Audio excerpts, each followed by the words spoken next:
El general en retiro del ejército, Hernán Ramírez Ruranch, se convirtió este jueves en el séptimo ex uniformado que se suicida tras ser procesado o condenado en causas de violaciones a los derechos humanos.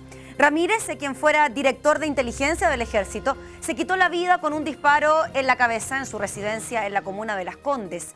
El desenlace ocurre a menos de 48 horas de que la Corte Suprema confirmara su sentencia a 20 años de cárcel por el secuestro y asesinato del ex químico de la DINA, Eugenio Berríos. Porque esto es noticia. Saludamos a Carmen Hertz, abogada de derechos humanos, viuda de Carlos Berger, quien fue asesinado en la Operación Caravana de la Muerte en 1973. Abogada, ¿cómo está? Muy buenas noches. Gracias por atender nuestro llamado. Hola, buenas noches, Gabriela. Gracias a ustedes. Abogada, le quería preguntar por lo que conocimos en el día de hoy, esta determinación por parte de un ex integrante del ejército condenado por violaciones a los derechos humanos y la determinación de quitarse la vida. Bueno, Gabriela, yo no puedo opinar sobre esta situación porque desconozco completamente las motivaciones que tuvo el general Ramírez para suicidarse. Lo que sí te puedo decir es que el suicidio siempre es un hecho que conmociona en forma muy particular a la familia de quien toma esa decisión. Abogada, con esto se van más secretos a la tumba, menos información para obtener justicia tras tantos años, ¿no? Se han ido sabiendo algunos elementos de aquella época, pero otros han quedado en el olvido o bien guardados bajo 7 llaves. Sí, pero Gabriela, yo siempre he dicho que el tema de la información sobre los crímenes de exterminio que cometió la dictadura cívico-militar a través de sus principales organismos represivos como la DINA, Comando Conjunto y la CNI, no son información que esté en un individuo, que si murió esto se termina. No es así. Hay una información institucional. Por eso, cuando se habla de los pactos de silencio, siempre yo he dicho, pactos no existen. Lo que existe es una protección institucional. En el caso del ejército, en concreto, es donde más hechos de crímenes con personal de ellos involucrado existe. Y esta protección institucional es lo que tiene que terminar, es lo que debe terminar. La información está en poder de la Dirección de Inteligencia del Ejército. ¿Y qué le parece, lo demás es pretender que el ejército fue una especie de patota o de montoneros que se agruparon y empezaron a hacer y a cometer crímenes porque se les ocurrió, y que después hicieron unos diarios de vida donde anotaron su cuestión. Entonces cuando se fueron del ejército se los llevaron a la casa o a la tumba. Eso no es así. ¿Y qué le parecieron entonces las declaraciones que dio esta semana el comandante en jefe del ejército, el general Oviedo, cuando descartó cualquier tipo de información en manos del ejército, descartó pactos de silencio, pero reconoció de todas maneras que todavía habían contratado por lo menos 36 agentes de la CNI a honorarios de la institución? Bueno, yo no comparto en absoluto las aseveraciones del comandante en jefe, el general Oviedo. Él dice que no hay información, eso no es así. Todas las actuaciones que hizo la DINA, la CNI, fueron actuaciones de organismos jerárquicos. La DINA era un organismo jerárquico dentro de la institucionalidad del ejército. Dependía en un comienzo de la Junta Militar y después, en los hechos, del comandante en jefe del ejército.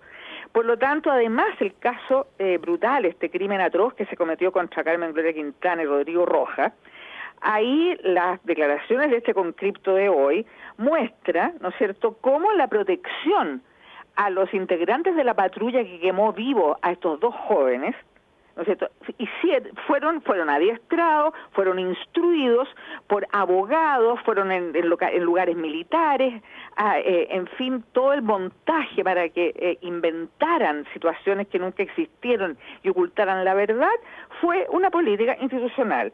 No se puso de acuerdo el conscripto 1 con el conscripto 2 de la patrulla militar. No fue así. Y eso es en todos los casos. Y uno de los casos que yo siempre señalo, porque es muy brutal por la violencia que significa, es, por ejemplo, que el destino final de gran parte de los desaparecidos entre el 74 y el 78 fue el lanzarlos al mar.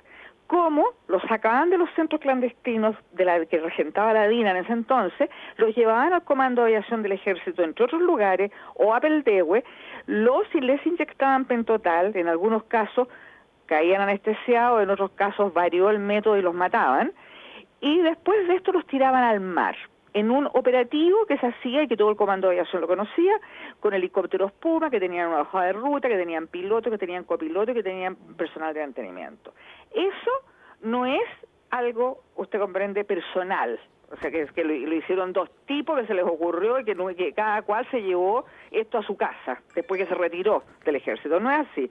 Por lo tanto, las cifras que den de que hay tal número u otro número de ex agentes en el ejército, para mí es completamente irrelevante, porque como lo reitero, los tribunales de justicia lo que le han pedido al ejército es la información que poseen, no los diarios de vida de los agentes. Usted hablaba es totalmente irrelevante que estén o no estén en el ejército hoy día. Abogado, usted hablaba de direccionalidad tanto en la toma de decisiones como también en las órdenes que se le daban a los subordinados. Fue importante el testimonio que dio en su momento Hernán Ramírez Ruranche, porque él responsabilizó de alguna manera a Augusto Pinochet de dar órdenes directas sobre el accionar de ellos. Claro, es posible, digamos, hay órdenes, claro, es una institución jerárquica el ejército, pero lo que no podemos aceptar es que se escuden en la obediencia, ¿no es cierto?, porque es una forma de eludir responsabilidades, porque nadie, ni menos un oficial de ejército, está obligado a cumplir órdenes que signifiquen crímenes. Esas órdenes no existen, no es posible aceptarlas. Y si aceptas órdenes para cometer crímenes contra personas indefensas, contra tus compatriotas, tienes que asumir la responsabilidad y no ampararse en la obediencia debida. Muy bien, pues abogada, le queremos agradecer por este contacto, por este enlace, que esté muy bien, buenas noches. Bueno, gracias a ti, adiós. Adiós. La abogada Carmen Hertz, entonces, refiriéndose a los últimos hechos relacionados con las violaciones a los derechos humanos. Pausa comercial y volvemos con más de esta noticia, quédese.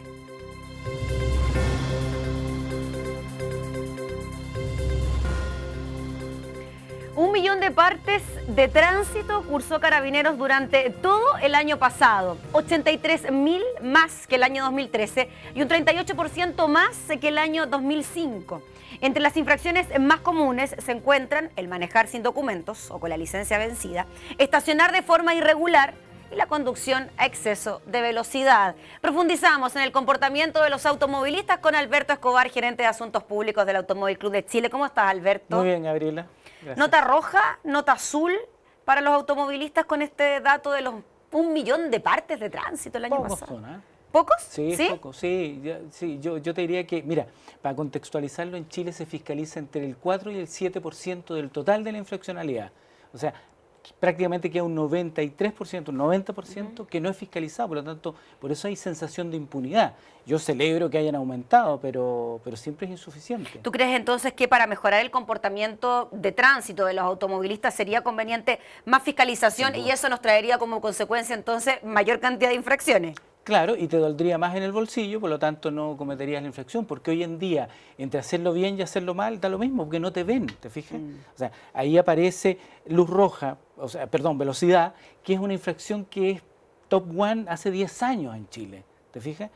Y además no sabemos cuánto es la velocidad operacional que tenemos en la ciudad. Nosotros tenemos investigaciones que el 60% de los conductores exceden siempre la velocidad en zona urbana y la exceden en 20 kilómetros por hora sobre el límite permitido. Y si ahora está esta iniciativa por parte del gobierno de reducir la velocidad en zonas urbanas, ¿tú crees que es una buena medida que se va a poder respetar pensando en la situación que tenemos hoy por hoy en nuestras calles? Es una muy buena medida, pero si no sabemos, porque no conocemos la velocidad de operación, el otro día se me acercaba gente y me decía, oiga, don Alberto, mire, ¿por qué están haciendo esto? Si nadie anda a 50, ni a 60, la gente anda en promedio a 70 kilómetros por hora. Esta es una ciudad extremadamente rápida. Por eso tenemos la tristemente célebre cifra de ser el país de la OCDE, donde tanto nos gusta refugiarnos, que tiene la mayor tasa de atropellos, ya sea peatones y ciclistas, que es escandaloso, ¿te fijas? Y eso tiene que ver con el exceso de velocidad del desplazamiento. Entonces, ahí hay un problema. Alberto, si miramos décadas atrás, quizás me atrevería a decir que una de las infracciones más comunes era no andar con el cinturón de seguridad, no ponerlo. Hay una conciencia ya y a cualquiera le parece ahora descabellado no subirse por lo menos a los asientos delanteros, ojo, por lo menos a los asientos delanteros, y no ocupar el cinturón de seguridad. Algo así tiene que pasar, un cambio de mentalidad así de radical para, por ejemplo, respetar los límites de velocidad. Sin duda, sobre todo pensando que la velocidad es responsable de aproximadamente el 40% de los muertos por siniestralidad vial. Entonces es algo que hay que atacar, pero hoy en día la capacidad de fiscalización está limitada. Nosotros, Chile hace muchos años que está estancado en el combate contra la siniestralidad vial con resultado de muerte. Nosotros no hemos mejorado ni empeorado, estamos igual. ¿Y esta fiscalización debe recaer única y exclusivamente en carabineros? No, debe ser fiscalización electrónica. Todos los países modernos tienen que, o sea, han vuelto o han tenido los famosos fotorradares. El problema chileno era que se malutilizaron. Pero hoy día hay una institucionalidad que está ahí en la Cámara porque se apruebe, que es el Centro Automatizado de Tratamiento de Infracciones, y después vendrá la licitación. Es una especie de unidad operativa de control de tránsito, pero de vehículos. Pero de las infracciones, es decir, se centralizan todas las infracciones, los humanos seleccionan las fotos que sean perfectas, que no haya ningún error, ni ninguna posibilidad de decir, no, este no era yo o este no es mi auto. Y de ahí se procesan las infracciones. Es una institucionalidad distinta, separada, no está en manos de los municipios, porque las encuestas que hemos hecho nosotros, a la gente no le gustaría que estuvieran en manos de los municipios el control de velocidad. Y el tema de no portar licencia de conducir o manejar con los documentos vencidos, es más común de lo que uno cree, aparece como una de las primeras causas de infracciones. Sí, claro, es muy común y es más común aún porque como la fiscalización es baja, tú dices, puedo andar sin documento. O sea, ¿a quién no le ha pasado que en el cambio de chaqueta se quedan los documentos en el otro lado? Las mujeres en el cambio de cartera. Y en general la gente, no sé, que va al gimnasio, de repente se va así los documentos y no le pasa nada. Esa gente tuvo la mala suerte que lo fiscalizaron. Pero yo le hago una pregunta a los espectadores. ¿Cuándo fue la última vez que lo paró un carabinero? A mí, hace más de 2 años que no me para un carabinero. Sí, por lo menos año y medio. Y si es que no es en la ruta 68 o en una carretera, porque la fiscalización dentro de la ciudad casi no existe. Entonces, los estándares mundiales dicen que a lo menos una vez al año a todos los conductores de un país deben ser fiscalizados. Entonces, estamos al debe con esa estrategia. ¿Qué pasa con las multas de tránsito en las autopistas urbanas? Por ejemplo, Vespucio Norte, Costanera Norte, Autopista Central, la Ruta 5 Norte, 5 Sur. ¿Qué pasa ahí? Tampoco vemos mucha fiscalización y las velocidades son incluso bastante más altas que los 70, 80, 90, 100 o más. Así es imposible fiscalizar. Por eso es la necesidad de tener controles electrónicos, porque Carabineros no tiene dónde estacionar su auto con una pistola para captar la velocidad. Hay un solo lado en la Costanera Norte y generalmente es muy complejo. Y cuando hay carabineros fiscalizando, los usuarios comienzan a llamar a la costanera o a la autopista que sea, a decirle que por qué hay carabineros fiscalizando si ellos están pagando y es un lugar privado. Entonces hay una sensación de que uno si paga puede ser impune. Entonces, de verdad, quedé impactada con eso que me estabas diciendo. No, de verdad. Muy raro. Sí, de verdad la gente llama para reclamar porque están causando infracciones por exceso de velocidad. Porque ellos pagaron por estar en un lugar en una autopista donde privada, se esté permitido. O sea, yo podría matar a alguien dentro de mi casa porque es privada también. ¿Te fijas?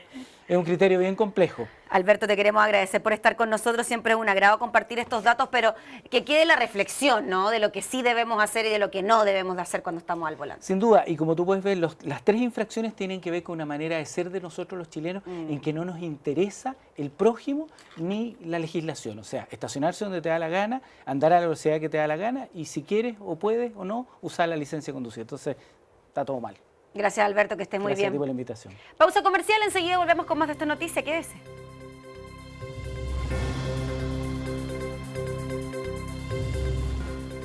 Tres de cada 4 jóvenes no conoce lo que es un producto financiero. Esto según el último informe del CERNAC, que además da cuenta sobre cierto desconocimiento de las formas de ahorrar.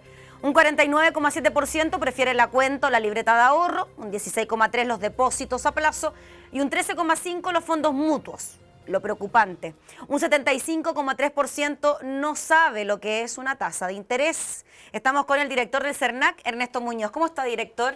Muy bien, muchas gracias por invitarme. No saber lo que es una tasa de interés es no saber cuánto voy a terminar pagando por el crédito, la cuota que voy a tener, cuáles son los intereses totales de aquel dinero que me están facilitando. De hecho, en este estudio que nosotros dimos a conocer en conjunto con el JUF hoy día en la mañana, una parte también de la encuesta que dimos a conocer, que la hicimos en conjunto con AIMARC, a través de AIMARC, lo que nosotros detectamos es que en la aplicación del conocimiento, cuando uno le mostraba la alternativa al joven, respecto de cuál era el crédito más conveniente, el 60% se equivocó. Es decir, el 60% no pudo elegir el crédito más conveniente porque se fijaban en la tasa de interés y no en los otros conceptos que están disponibles, por ejemplo, la carga anual equivalente. Hay solamente un 18% de los jóvenes que conocen lo que es la carga anual equivalente, que es este porcentaje que comparando créditos del mismo monto, el mismo plazo, mientras más bajo es mejor.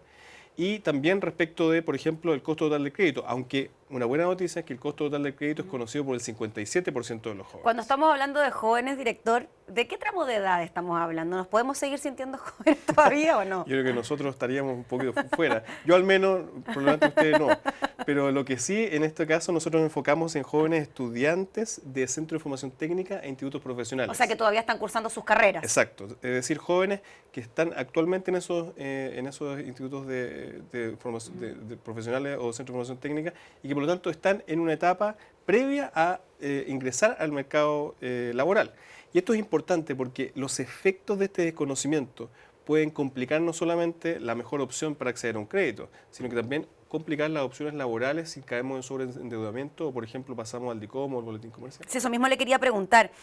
Primero, es preocupante que a jóvenes que todavía no tienen ningún tipo de ingreso mensual se les otorguen facilidades de crédito mediante cuentas corrientes, líneas de crédito y tarjetas de crédito. Y lo segundo preocupante es que cuando se entregan estos productos tampoco hay conocimiento de los mismos jóvenes de qué es lo que se me está entregando y qué es lo que se me está facilitando. ¿Es responsabilidad del mismo joven que no sabe lo que está haciendo o es responsabilidad también de las entidades financieras de no entregar toda la información disponible y aprovecharse en cierta medida de este desconocimiento? Bueno, hay un conjunto de estos que se juntan aquí. En primer lugar, la educación financiera es algo que nosotros tenemos que hacer desde el punto de vista público, pero también privado. Esto es un esfuerzo público-privado por entregar conceptos básicos, por ejemplo, a partir de tasa de interés, del costo total del crédito, de la carga anual equivalente, porque esa información tiene que estar disponible para los jóvenes y es en interés también de las instituciones financieras que no se caigan en sobreendeudamiento que puede también complicar el pago en el futuro.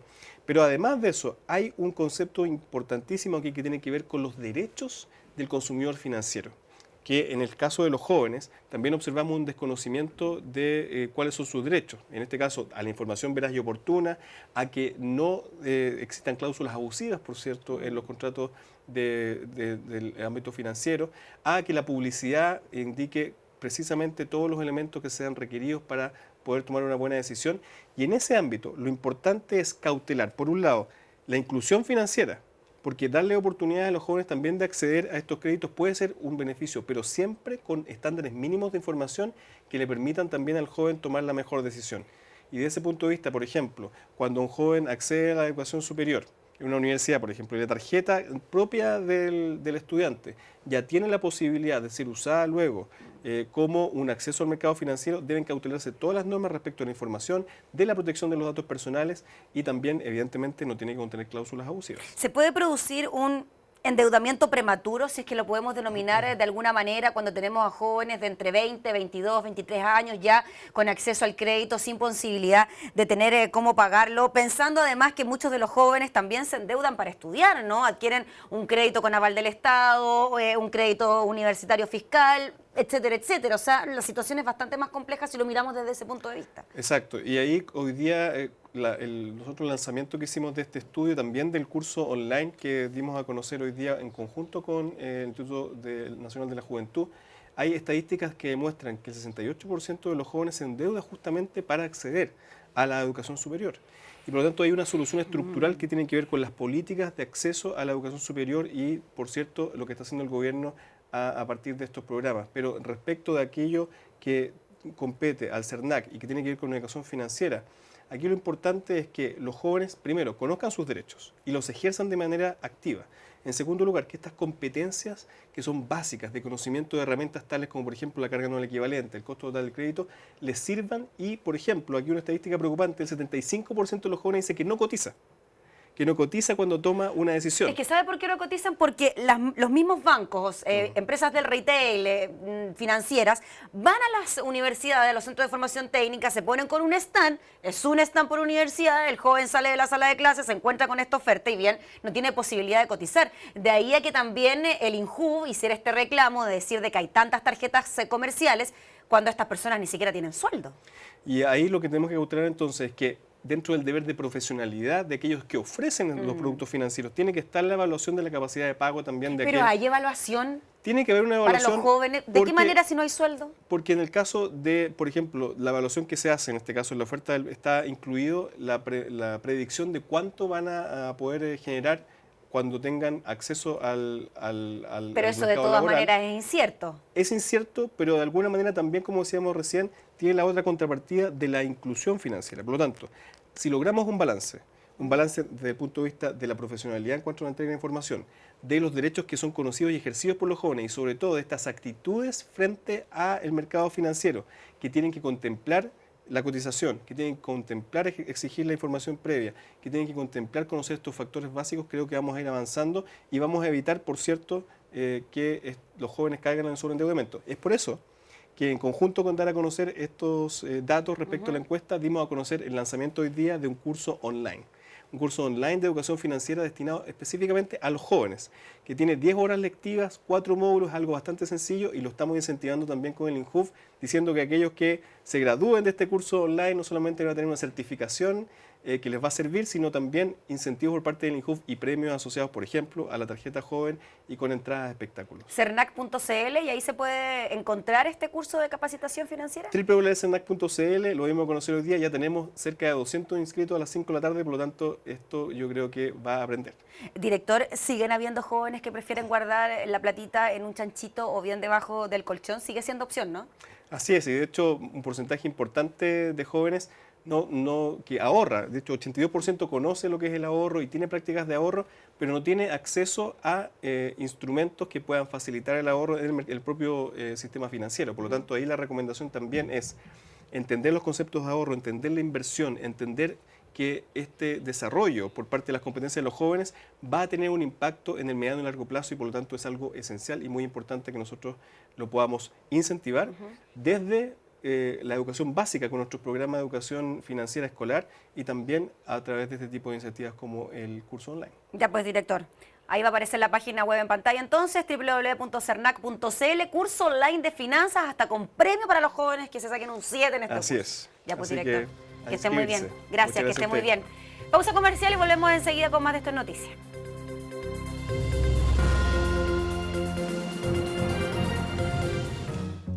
Pórtate al nuevo plan Cuenta Exacta Pro, 2 GB de Claro y disfruta de Facebook, Twitter y WhatsApp sin gastar tus gigas. Para compartir más con Claro es posible. Cambiamos totalmente de tema. Todos los viernes, entre este 14 de agosto y el próximo 4 de septiembre, en la Cineteca de la Pontificia Universidad Católica de Valparaíso se realizará un ciclo de cine en homenaje al cineasta Raúl Ruiz. Making of, trabajar con Raúl Ruiz, incluye la proyección de películas y testimonios de artistas que colaboraron con Raúl Ruiz, el director chileno más relevante de la historia del cine contemporáneo. Estamos con el actor Sergio Hernández, quien participa, entre otras películas, en Diálogos de Exiliado de 1975, quien este viernes presentará la película. ¿Cómo estás, Sergio? Muy bien, muchas gracias. Muchas gracias por estar junto a nosotros. Muchas gracias por esta invitación para estar contigo y en este canal que me gusta mucho. Han pasado ya 4 años de la muerte de Raúl Ruiz. Es un buen momento para hacer este homenaje, para mostrar su obra con quienes compartieron también con él. Yo creo que Chile necesita recuperar su memoria, ¿no? Pienso que la vida de Raúl, la creatividad de él, todo lo que hizo con sus 100 y tantas películas que filmó, han quedado un poco como relegadas, como muchas cosas que tienen que ver con nuestra historia, con nuestra cultura, con nosotros mismos. Entonces, yo creo que hace rato hay muy buenos momentos para recordarnos, para recordar nuestra cultura, Como tú decías, quizá la obra de Raúl Ruiz queda en el pasado. Hay ciertos grupos ligados al arte, a la cultura, que saben más de la vida, de la obra de Raúl Ruiz, pero en términos generales, la sociedad chilena, ¿qué crees tú que pasa con él como figura? Yo creo que se le conoce mal, que se le conoce poco y que se tiene la idea de que es de una intelectualidad y de una forma, digamos, de hacer cine que es solamente para aquellos que son entendidos, iniciados, alguna gente que ya tiene una determinada preparación. Pero fíjate que yo creo que uno de los autores, uno de los cineastas más chilenos de todos nuestros cineasta desde que yo tengo memoria. Él representa a Chile de una manera muy rica, muy lúdica, tiene un humor exquisito, tiene una serie, él tiene una escritura muy particular, de tal manera en que no es lo que uno tiene que entenderlo racionalmente y cachar todo, entenderlo todo de inmediato, sino que queda Se dando le puede dar una vuelta queda adicional. dando vuelta. Hay mucha gente que de repente al ver la película no entiende mucho y después de terminada la película empieza a pasarle algo. Y en ese sentido Ruiz hizo una investigación muy seria, creo yo, para poder llegar a este tipo de cine muy de él. ¿Tú crees que sus años en el exilio en Francia le sirvieron para tener una mirada desde lejos de lo que estaba ocurriendo en Chile, una mirada más global también de lo que ocurría en esos años de dictadura? A todos nos pasó, ¿ah?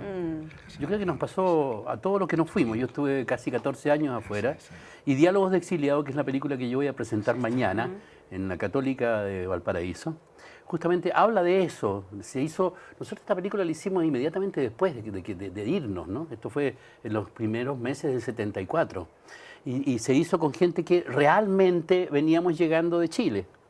Entonces, y habla justamente de lo que se esperaba que tenía que ser la resistencia, ¿no?